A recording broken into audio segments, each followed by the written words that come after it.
Sir Revanth Reddy గారికి పదవి గంధం ఉందా అని చెప్పేసి కొన్ని చర్చలు చూస్తున్నాం సార్. ఇటు న్యూస్‌లో ఆర్టికల్స్ రావడం కూడా చూస్తున్నాం. సో, అసలు ఈ రూమర్స్‌కి పుట్టడానికి గల కారణాలేంటి? ఒకవేళ రేవంత్ రెడ్డి గారు పూర్తిగా 5 ఏళ్ళు ఒకవేళ చీఫ్ మినిస్టర్‌గా కంటిన్యూ చేయకపోతే ఎవరయ్యే ఛాన్స్ ఉంది? రేవంత్ రెడ్డి డే 1 నుంచి కూడా రేవంత్ రెడ్డి ఎక్కువ కాలం అధికారంలో ఉండడు. ఈ ప్రభుత్వమే కూలిపోతుందని ముఖ్యంగా బీఆర్ఎస్ వాళ్ళు స్టార్ట్ చేశారు ఫస్ట్‌లో. కడియం శ్రీహరి తో మొదలుపెట్టి బీఆర్ఎస్ వాళ్ళు చాలామంది కూలిపోతుందని చెప్పారు. అప్పుడు దాని మీద విమర్శలు వచ్చాయి. వాళ్ళ గవర్నమెంట్ ఇప్పుడే ఫామ్ చేశారు, మీరు కూలిపోతుందని మాట్లాడడం ఏంటి? మిమ్మల్ని ప్రతిపక్షంలో కూర్చోమని ప్రజలు తీర్పు ఇచ్చినప్పుడు ఆ పని చేయకుండా ప్రజల తీర్పుకి వ్యతిరేకంగా మాట్లాడడం ఏంటని విమర్శలు వచ్చినప్పుడు వాళ్ళు ఏమన్నారంటే, మేమేదో కూలుస్తామని కాదు, కాంగ్రెసే అట్లా ఉంటుంది, కాంగ్రెస్లో కుమ్ములాట్లు ఎక్కువ, అందులో రేవంత్ రెడ్డికి వ్యతిరేకులు ఎక్కువ మంది ఉన్నారు, రేవంత్ రెడ్డి తెలుగుదేశం నుంచి వచ్చాడు కాబట్టి కాంగ్రెస్ వాదులు ఎప్పటి నుంచో ఉన్నవాళ్ళు ఈయన్ని కాంగ్రెస్ నాయకుడిగా గుర్తించట్లేదు, ఇతన్ని ఇప్పటికి కూడా చంద్రబాబు మనిషిగానే గుర్తిస్తాడు, రేవంత్ రెడ్డి కూడా అలాగే బిహేవ్ చేస్తాడు అనేది బీఆర్ఎస్ వాళ్ళు చెప్పారు.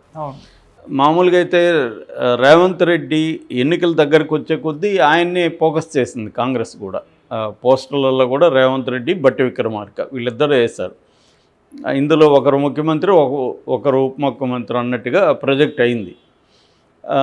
మీడియా అలాగే ప్రొజెక్ట్ చేసింది. బీఆర్ఎస్ కూడా కేసీఆర్ దగ్గర నుంచి అందరూ కూడా రేవంత్ రెడ్డి మీదనే అటాక్ చేయడం, దానివల్ల రేవంత్ రెడ్డి ఎలివేట్ అయ్యాడు లీడర్గా. అంతకుముందేమో రేవంత్ రెడ్డికి అంత మెచ్యూరిటీ లేదు, కేసీఆర్కి తగిన నాయకుడు కాదు అని ముందు నుంచి కూడా తెలంగాణలో అభిప్రాయం అంటే కేసీఆర్కి వ్యతిరేకత ఉంది కానీ ప్రతిపక్షంలో లీడర్ ఎవరు ఉన్నారు అని చెప్పేవాళ్ళు. బండికి అంత ఇది లేదు, ఇటు రేవంత్కి కూడా ఇద్దరు దూకుడుగా ఉంటారు తప్ప వీళ్ళకి ఒక నాయకత్వ లక్షణాలు లేవు, ఒక మెచ్యూరిటీ లేదు అనేది ప్రధానంగా విమర్శ ఉండేది. అయితే బండి పక్కకి వెళ్ళిపోవడం, రేవంత్ని మీడియా అండ్ కాంగ్రెస్ ప్లస్ ప్రతిపక్షం ఈ 3 రకాలుగా రేవంత్ ఎలివేట్ కావడం, దీనివల్ల రేవంత్ నాయకత్వం స్థానంలోకి వచ్చేసాడు. సో ఖచ్చితంగా రేవంత్ ముఖ్యమంత్రి అవుతాడని అనుకున్నారు. కాకపోతే ఏంటంటే దళిత కార్డు కింద కాంగ్రెస్ బట్టి విక్రమార్కను పెట్టచ్చు, అందుకనే ఆయన ఫోటో కూడా పెట్టారు అనేది ఒకటి వచ్చింది. దానికి తగినట్టుగానే 1-2 డేస్ పట్టింది సెలెక్ట్ చేయడానికి కూడా. ఢిల్లీలో హైడ్రామా తర్వాత ఈయన్ని అనౌన్స్ చేశారు. అయితే అప్పుడు కూడా ఈయనకి వ్యతిరేకంగా ఢిల్లీలో వీళ్ళు ముగ్గురు పోయి కూర్చున్నారు. ఎవరు? బట్టి విక్రమార్క, ఉత్తమ్ కుమార్ రెడ్డి, కోమటిరెడ్డి వెంకటరెడ్డి. సో ఇప్పుడు దాని తర్వాత కూడా మొన్న కోమటిరెడ్డి వెంకటరెడ్డి ట్వీట్లతో కూడా కొంత ఇబ్బంది పెట్టాడు. ఫస్ట్లో ఏమో బట్టి విక్రమార్క తనది పెట్టాడు, దాని తర్వాత విమర్శలు వచ్చేసరికి మళ్ళీ రేవంత్ రెడ్డిది పెట్టి సలార్ సినిమాలో నువ్వు దేవావి నేను వరద అని ఇలాగా పెట్టాడు. ఆ పాట కూడా పోస్ట్ చేశాడు. సో ఈ క్రమంలో ఏంటంటే మొన్న ఏబిఎన్కి ఇచ్చిన ఇంటర్వ్యూలో రేవంత్ రెడ్డి మాట్లాడుతూ కాంగ్రెస్లో కుమ్ములాట్ల గురించి చర్చ వచ్చినప్పుడు, అవును కాంగ్రెస్లో కుమ్ములాట్లు ఉంటాయి, చాలామంది ముఖ్యమంత్రులుగా ట్రై చేస్తున్నారు, నాకేం వాళ్ళ పట్ల వ్యతిరేకత లేదు, ఎందుకంటే కాంగ్రెస్ అటువంటిది, దానికి ఉన్న కల్చర్ అటువంటిది, ఎవరైనా ముఖ్యమంత్రి కావచ్చు అన్నది ఉంటుంది కాంగ్రెస్లో, కాబట్టి నేనేం అది పట్టించుకోవట్లేదు అని చెప్పాడు. ఆయన కూడా రాధాకృష్ణ కూడా నువ్వు చాలా బాగా చేస్తున్నావు, చంద్రబాబు లాగా అందరినీ కలుపుకెళ్తున్నావు, ఇట్లా ఏదో పొగిడాడు. మినిస్టర్ని పక్కకు దగ్గరగా పెట్టుకుంటున్నావు, ప్రతి ఏదైనా ఇంపార్టెంట్ కీలకమైన మీటింగ్లకి మినిస్టర్లను కూడా పిలుస్తున్నావు ఇలా అని. నిజానికి అదేంటంటే ఆయన ఉనికి కాపాడుకోవాలంటే గత్యంతరం లేదు. ఎందుకంటే కాంగ్రెస్లో మిగతా వాళ్ళు కూడా ఈయనకంటే రాజకీయాల్లోనూ సీనియర్లు, ఇటు కాంగ్రెస్లో కూడా సీనియర్లు, కాబట్టి ఖచ్చితంగా వాళ్ళు ఈ నాయకత్వాన్ని విధిలేక అంగీకరించారు తప్ప ఏమాత్రం ఛాన్స్ ఉన్నా ఇతన్ని బయటికి తవ్వడానికి రెడీగా ఉంటారు, లాగడానికి. సో ఈ కాంటెక్స్లో రేవంత్ రెడ్డి ఒక మాట ఏమన్నాడంటే, నేను 2 ఏళ్ళే ఉన్నా కూడా 2 ఏళ్లలో మంచి పరిపాలన అందించిన ముఖ్యమంత్రిగా నేను పేరు తెచ్చుకుంటాను, ఆ వైపుగా నేను ట్రావెల్ చేస్తున్నాను అని చెప్తున్నాడు. సో దీన్ని చూసి జనాలు ఏమి కామెంట్లు చేస్తున్నారంటే, రేవంత్ రెడ్డి 2 ఏళ్ళే ముఖ్యమంత్రి, ఆ తర్వాత బట్టి కానీ లేకపోతే ఉత్తమ్ కుమార్ రెడ్డి లేదా కోమటిరెడ్డి ముగ్గురులో ఎవరో ఒకరు వచ్చే అవకాశం ఉంది, అందుకని రేవంత్ రెడ్డి ఆ ముగ్గురితో కూడా జాగ్రత్తగా డీల్ చేస్తున్నాడు. ఎందుకంటే నెక్స్ట్ వాళ్ళు ముఖ్యమంత్రులు అవ్వచ్చు, ఈయన మంత్రి కావచ్చు, అప్పుడు సేమ్ పొజిషన్లో ఉంటాం. కాబట్టి ఇప్పుడు మనం ఏమన్నా వాళ్ళని డామినేటింగ్గా కానీ ఎక్కడైనా వాళ్ళని హత్య చేసే విధంగా ప్రవర్తిస్తే మళ్ళీ మనకు ప్రాబ్లం అని రేవంత్ రెడ్డి జాగ్రత్త వహిస్తున్నాడు. కాబట్టి క్లియర్గా ఆయనే చెప్పేశాడు 2 ఏళ్ళు ముఖ్యమంత్రి అని. 2 ఏళ్ళు ఉంటాడు, 2 ఏళ్ళ తర్వాత ఇంకొకరు వస్తారు అన్న ఇది బయలుదేరింది. ఎందుకంటే కాంగ్రెస్లో ఏదైనా సాధ్యమే. కాంగ్రెస్లోనే ఫస్ట్లో మనకు అనేవాళ్ళు 1వ కృష్ణుడు 2వ కృష్ణుడు అనేవాళ్ళు.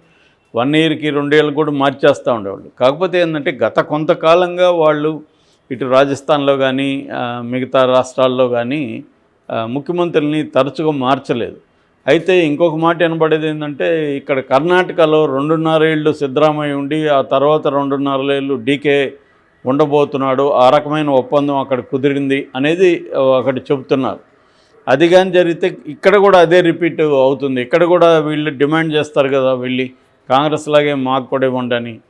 కనీసం బట్టి విక్రమార్క కన్నా డిమాండ్ చేసే అవకాశం ఉంది.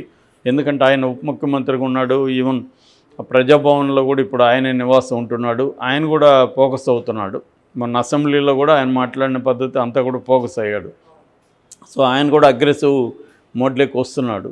కాబట్టి దళితుడు కాబట్టి ఆ క్రెడిట్ కూడా వాళ్ళకి వెళ్ళొచ్చు. అందువల్ల నెక్స్ట్ ఎన్నికలను ఎదుర్కోవడానికి దళిత ముఖ్యమంత్రి కార్డుతో వెళ్దామన్న ఆలోచన కాంగ్రెస్కి ఉండొచ్చు. ఎందుకంటే ఇటు కేసీఆర్ దళిత ముఖ్యమంత్రిని చేస్తానని అప్పట్లో తెలంగాణ ఉద్యమ కాలంలో హామీ ఇచ్చాడు, కానీ ఆయన చేయలేదు.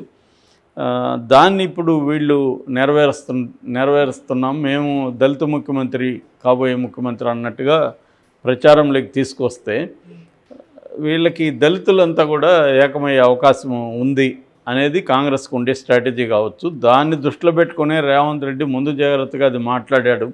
లేకపోతే ఎవరైనా ముఖ్యమంత్రి అయినాక 5 ఏళ్ళు నేను ఉంటానని చెప్తారు, కానీ 2 ఏళ్ళు ఉంటే 2 ఏళ్లలోనే నేను మంచి పనులు చేస్తానని ఎందుకు చెప్తారు?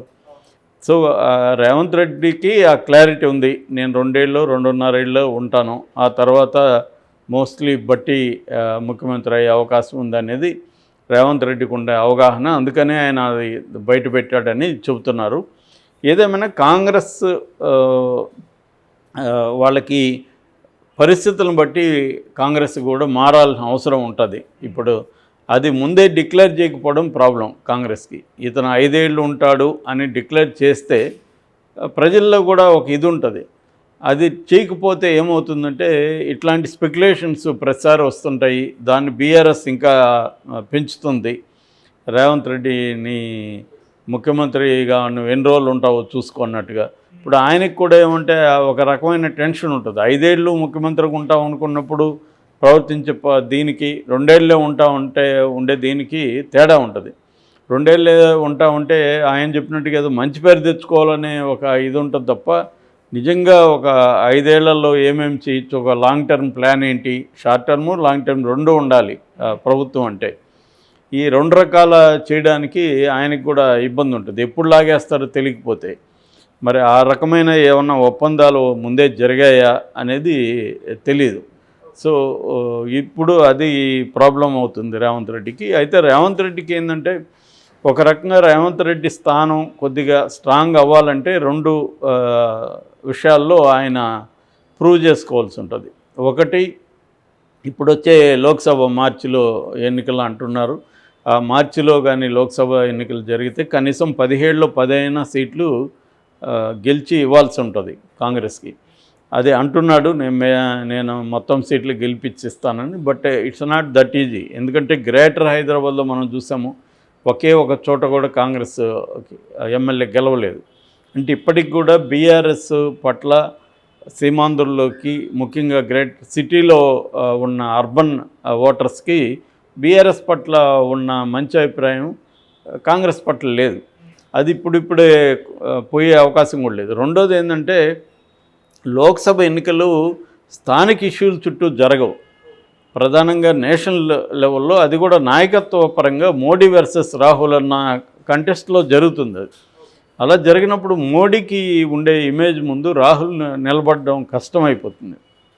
ఇప్పటికి కూడా మోడీ ఇమేజ్ మనం ఎలా ఉందో చూస్తున్నాం. లేటెస్ట్గా మాల్దీవ్స్ విషయంలో కూడా దేశం అంతా మోడీ వెనక నిలబడింది. సో ఆ రకంగా మోడీ ఇమేజ్ని రాహుల్ ఇప్పుడిప్పుడే బ్రేక్ చేసే పరిస్థితులు కనబడలేదు. అంటే మోడీ వేసే స్ట్రాటజీలు ఎలా ఉంటాయంటే, నువ్వు ఆ, ఎటు వెళ్ళినా ఎటు అడిగైనా ఇబ్బంది. ఇప్పుడు సోనియాకి ఆహ్వానం ఇచ్చారు రామ మందిర గర్భగుడి ఓపెనింగ్కి. వెళ్తే ఒక సమస్య, వెళ్ళకపోయినా ఒక సమస్య. సో ఇటువంటి ఒక ట్రాప్ అనేది మోడీ సర్కార్ చేస్తుంది. ఆ ట్రాప్లో చిక్కుకుపోతున్నారు కాంగ్రెస్. రెండోది ఏంటంటే, కాంగ్రెస్కి ఇండిపెండెంట్గా బలం బాగా పడిపోయింది రాష్ట్రాల్లో. ఇప్పుడు కేవలం 3 రాష్ట్రాల్లో మాత్రం వాళ్ళ అధికారం ఉంది. సో ఇటువంటి పరిస్థితుల్లో మళ్ళీ మోడీనే అధికారంలోకి వస్తాడన్న ఒక అభిప్రాయం జనంలో బలంగా ఉన్నప్పుడు ఇక్కడ కాంగ్రెస్కి 10 సీట్లు రావడం అనేది చాలా కష్టం.